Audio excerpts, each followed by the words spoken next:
Le problème n'est pas là. Francis Gosselin. Ça sonne comme une arnaque. J'ai-tu une bonne logique, moi, là? Mario Dumont. Dis pas que c'est pour faire plus d'argent. La rencontre. Gosselin, Dumont. Salut Francis. Salut Mario. Je sais pas si t'es comme moi, pris par surprise un peu par la rapidité avec laquelle le syndicat des débardeurs appuie sur la gâchette.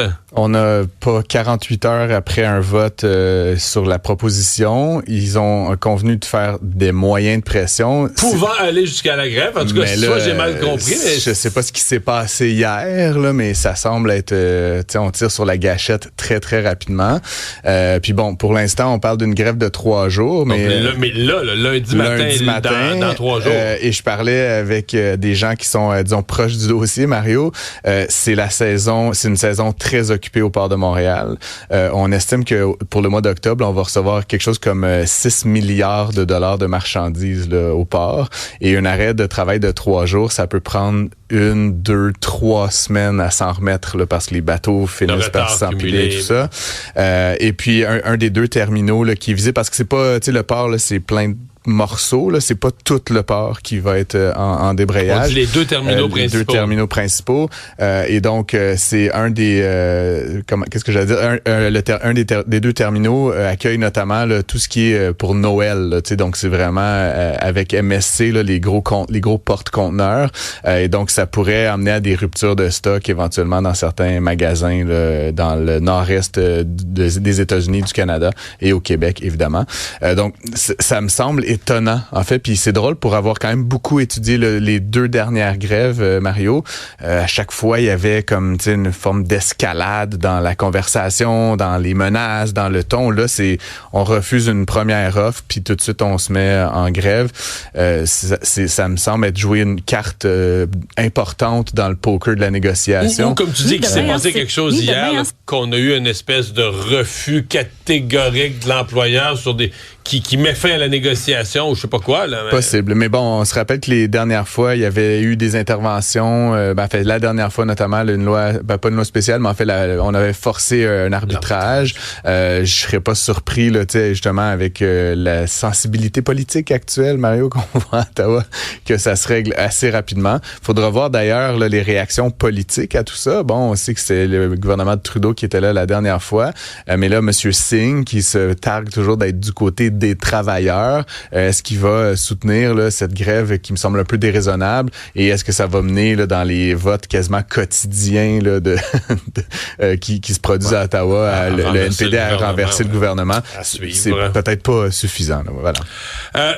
Un rapport intéressant, une sorte d'étude pour savoir si on partait de zéro, là, combien d'années un jeune ménage devrait, au Canada devrait économiser pour avoir l'argent pour une maison. Bon, si vous avez moins de 35 ans, fermez vos oreilles, s'il vous plaît.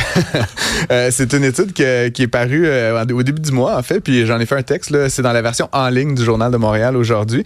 Essentiellement, ce que ça dit, c'est que selon la région où on habite au Canada, ça va prendre, bon, évidemment, plus ou moins longtemps à mettre de côté la somme requise pour acheter une propriété, mais c'est quand même surprenant, Mario. À Québec, ville de Québec, c'est environ 7-8 ans mettre de côté 20%. Là, excuse-moi, j'ai oublié de le préciser. Donc mettre de côté une mise de fonds de 20%. Si on met de côté 20% de son salaire là, moyen pour les jeunes dans la vingtaine, la trentaine, pendant 7 ans, on va être capable de mettre 20% de mise de fonds. Mais à Markham, en Ontario, Mario, qui est une banlieue là, de Toronto, il faut 40 ans mettre de l'argent de côté. Tu veux dire qu'il faudrait que tu mettes 20% de ton salaire pendant 40 ans pour avoir pas pour payer la maison au complet, là, pour faire ta mise de fonds. Ça n'a aucun sens. Les propriétés, on parle d'unifamilial, évidemment, mais les propriétés dans ce coin-là se vendent à 1,4, 1,5 millions de dollars. Donc, ça n'a pas de bon sens. Là. Donc, mais le Canada, c'est vraiment un phénomène. Là. Le Canada, dans tous les pays de l'OCDE, est celui où le coût du logement en général a augmenté le plus rapidement ces dernières années. Là. Effectivement. Puis, c'est sûr que, comme je l'ai dit souvent à cette antenne, Mario, les règles, les nouveaux dispositifs qui ont été mis en place, malheureusement, se concentrent essentiellement sur le côté demande, c'est-à-dire on essaie de faciliter l'accès à la propriété en donnant toutes sortes de mécanismes. Le CELIAP, qui est une forme de... Carrément, le gouvernement fédéral vous subventionne pour acheter une maison, mais aussi l'étalement sur 30 ans, le rehaussement du seuil de la SCHL, un paquet d'autres mesures qui sont essentiellement des mesures qui stimulent la demande sans vraiment adresser la question de l'offre. Et à chaque fois que j'en parle, je finis par me fâcher, mais je sais que c'est compliqué stimuler l'offre, mais malheureusement, malheureusement, il faut passer à stimuler travers. l'offre, il y a une partie Ouais. de ce que tu appelles stimuler l'offre qui est enlever des barrières. C'est-à-dire que c'est pas stimuler, c'est enlève. On dit la même chose. C'est ça. C'est enlève comme gouvernement, comme municipalité, toutes les complications des barrières qui font augmenter les délais et les coûts. C'est là où je consens là, que c'est pas une simple affaire parce que justement, il y a tous les paliers de gouvernement qui sont tôt ou tard impliqués, comme tu dis, les gouvernements de proximité, les municipalités, avec le zonage, avec les permis, avec un paquet d'affaires, qui, eux, paradoxalement, ont mis plein de nouvelles embûches à la construction résidentielle dans les dernières années. Mais après, les autres paliers de gouvernement. Puis la dernière chose qui est un peu paradoxale là-dedans, Mario, c'est qu'on a une obsession au Canada sur le logement social et abordable, en se disant, ce sont évidemment les ménages les moins nantis qui souffrent le plus de ça, donc il faut leur faire des propriétés. Mais cette obsession-là, puis le fait qu'on canalise énormément d'argent vers ces propriétés-là, ça fait qu'on se concentre pas sur les 80% d'autres de la société qui, eux, ont aussi besoin des propriétés. Puis à cause qu'on obsède sur le logement social et abordable, on fait augmenter indirectement les prix pour tout le monde et en guillemets, la classe moyenne. Et donc, c'est essentiellement ce qu'on vit là actuellement. Bien décourageant pour les jeunes. Et je pense que c'était dans la presse qu'il y avait un article la semaine dernière, mais qui disait en fait, puis ça, c'est un autre élément un peu décourageant pour les jeunes, qu'on était en train de rentrer dans une sorte d'économie là en matière d'immobilier, une économie de l'héritage. Ah oui, je l'avais cité.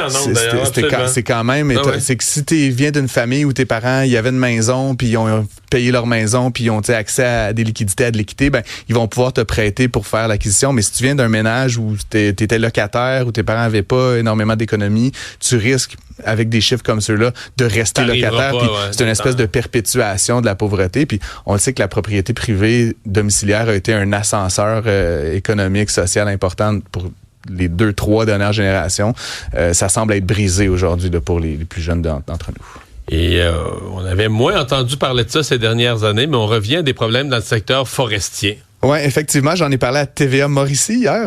Je me disais, je vais faire deux pierres d'une pierre deux coups, parce qu'il y en a une fermeture. Il y en a une fermeture à Rivière-au-Rat, qui est un peu la banlieue de Latuc, dans le fond. Là, c'est une usine où il y a environ 150 travailleurs, là, fait 125 travailleurs et une vingtaine de cadres, qui ont annoncé là, qu'ils mettaient temporairement à pied, mais ça pourrait devenir permanent. On parle de près de 300 familles qui vont être impactées. Problème d'approvisionnement en bois ou problème de vente à un prix raisonnable? Tout ça.